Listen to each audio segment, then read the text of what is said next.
Good evening, everyone. My name is Chris Cooper, known as the Channel Guy Trader, and I'm reporting to you live from Wall Street Trading Satellite Office down in sunny South Florida.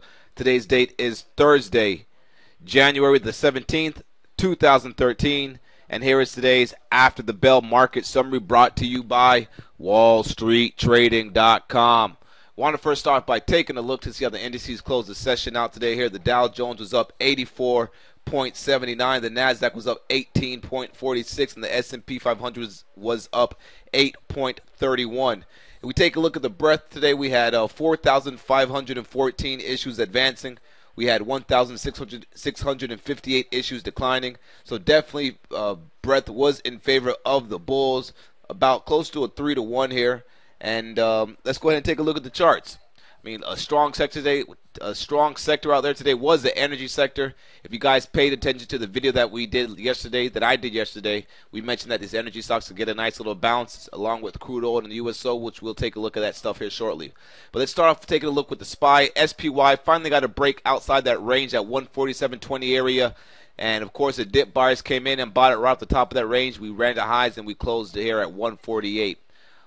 As long as we can continue to hold around this 148 area and start holding above that 148 bid, we should see the market start to rise higher. If you take a look at the weekly chart, which I don't have on this screen right here, but the next main resistance on the SPY is around the 151.5 area. All right, that's looking around the 151.5 level. If you take a look at the January highs, from back here 2008 where we had the bear market sell-off here, those highs were around the 147 area. So in my book, as long as we can continue to hold above this 147 level, I think we got to remain with the trend, which is to the top side right now.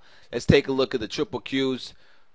Triple Qs broke above that 67.38 level, right back into that little supply area that we have right here.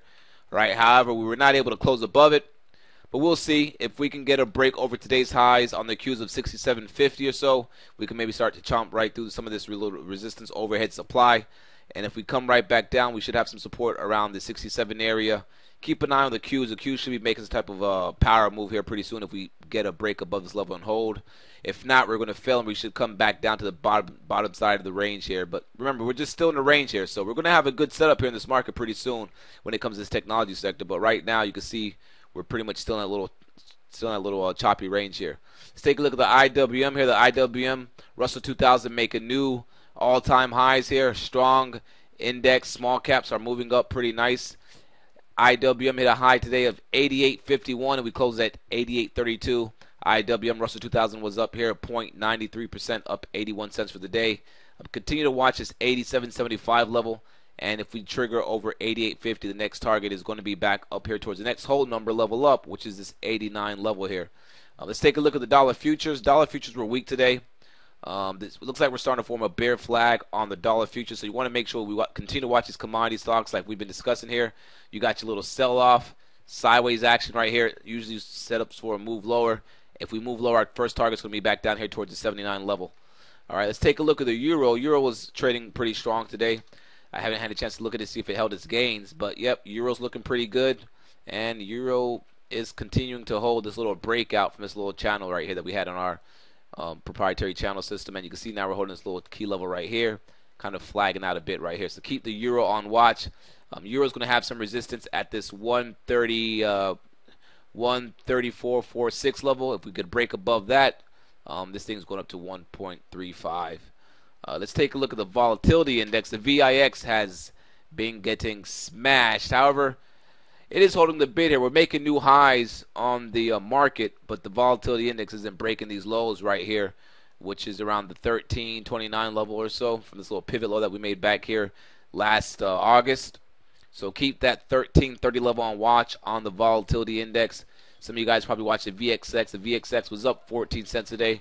Got to question yourself, is volatility getting cheap or is volatility really doesn't matter anymore? No, that's a lie. But, I mean, the VIX just keeps on going down, guys. Today was pretty interesting. The VXX did gap down and they did buy it up, so some people may start to buy some protection. So you may see this get a little bounce here. But as you can see, a little solid downtrend in the VXX, which a lot of people, I don't know, some people don't even trade this thing just because they don't like how it trades. But, you know, you go watch it intraday if you do expect the volatility index to pop here. All right, so let's take a look at crude oil because we nailed the crude oil here. Crude oil broke back inside of that little congestion zone. Remember, every time you have a little consolidation area of supply, overhead supply, and you break back inside that range, you get a nice little pop here, and crude oil got that nice little pop that we were looking for. And now, as long as we can continue to hold above this 94, 95 area, the next target on oil is back up here towards 98, back up here towards the top of that range where we had the nice little bull trap. All right, and to go along with that, I mentioned the fact that how the USO was not at those levels, and we can expect the USO to move higher. Well, the USO gapped up. It did trade higher, but it got rejected right here at 35. But the USO holding above 35 has a nice gap fill up here towards the 35.57 level will be the next target once we break over this 35 level. We may try to back and fill, but just know that crude oil is actually trading pretty strong now. Now that it's above that 95 level, we'll have to wait and see. Next targets on that is 98. GLD had a nice pop today. Silver is actually trading stronger than gold, but GLD had this nice little close above 163. I like the GLD had this nice little downward channel action right here that's we're breaking out of, you could say. And as long as we can continue to hold above 163, look for the GLD to trade back over 165. Remember, I showed you guys how the weekly chart was at a good area, all right, a good demand area down here from the nice little consolidation we had, breakout. You know, we came in back test, double bottom type of action over here, and now they're buying the gold right back up off this weekly chart pattern. So some good stuff in the gold sector. You know, some of the gold sectors, some of the gold stocks are moving. If you take a look at GG was up. Well, actually, GG opened up flat today, but this thing is moving back inside this little channel right here. So you have to keep an eye on GG.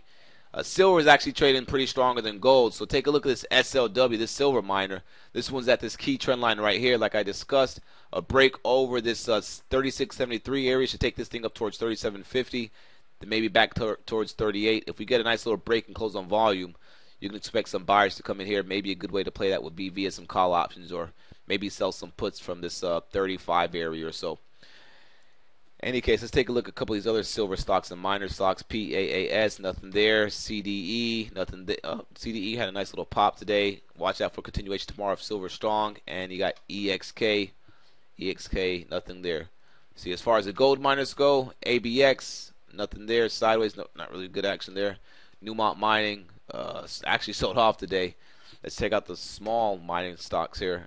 AUI popped a little bit, pulled back. HMY, BVN, AEM, GOLD, RGLD. Miners aren't really trading, you know. The miners really didn't get a nice little pop with gold today, so that's pretty interesting. I have to keep that on watch. We'll continue to watch those. So let's take a look at the gold futures since I actually skipped over that to show you guys that there. See how the gold futures are looking here. Gold futures holding that little 1650 area. Popped up towards that 1700 target that we discussed.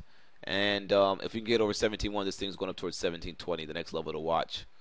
All right, take a look at the gold miners, the GDX. GDX still hanging below that key channel line that I've been discussing in the videos. And it's kind of compressing here, guys. We have that 44 level. We have this key trend line acting as resistance. If this thing does not get above it and pop, we have to watch the gold miners because they could be forming a compression pattern to break down below 44. We'll keep on watching this sector as this thing's going to be setting up a nice little momentum trade pretty soon, whether it be to the downside, short breakdown, or whether it be to the top side, momentum trade back to the top side. We'll be on top of that. Let's see, SLV, silver.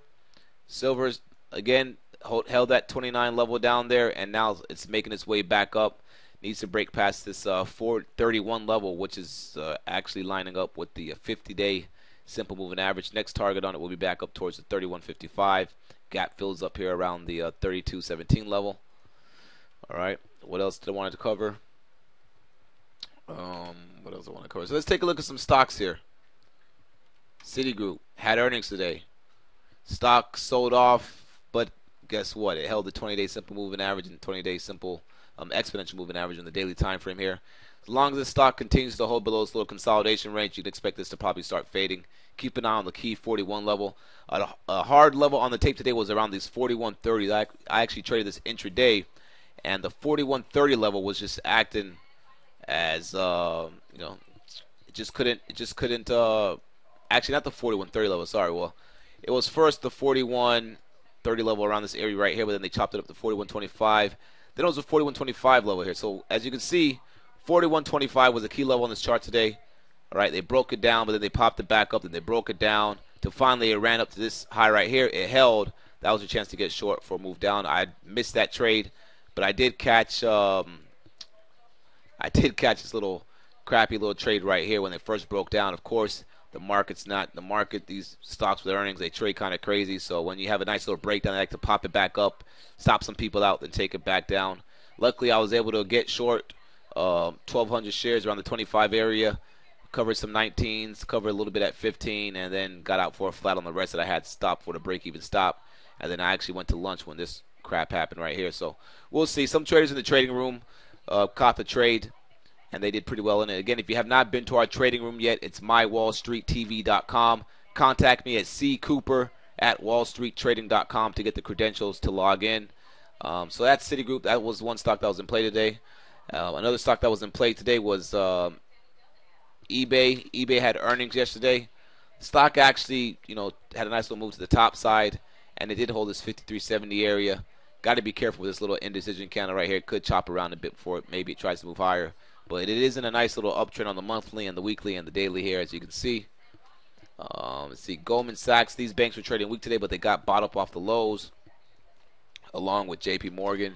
JP Morgan sold off today, got bought up off the lows, but it's still down 38 cents from the previous day's close. ERX. This was a stock that I believe I mentioned to you guys yesterday. And this was the best way I told you guys was going to be the way to play the energy sector. So this one opened up pretty nice and had a nice little range on it, about $1.70 range. A lot of profit potential for cash flow there. However, look how ugly it traded off its highs. Not good. But if it can continue to hold above this 54.55 level, keep an eye on this stock right here. And in general, keep an eye on the energy sector. Let's see. So some energy stocks to watch. COP looks like it wants to go up towards those highs up there. You can take a look at CVX, has been one of the stronger ones. This one was up a little bit today. But I do not like that ugly looking candle that it put in right there, little gravestone doji. Let's take a look at ExxonMobil. ExxonMobil, yep, ExxonMobil still above 88. Looks like they went to ExxonMobil today. This was a nice little bull flag consolidation right here. But again, a lot of stocks sold off to the highs today. And the market's going up. But again, I'm an active intraday trader. We trade actively intraday stocks in the chat room. We don't do, some traders trade swings.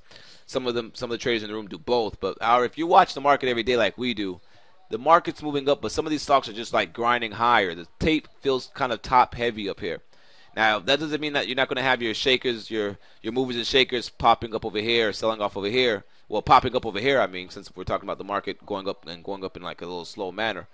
But, the tape feels kind of top heavy. Doesn't mean it's time to get short.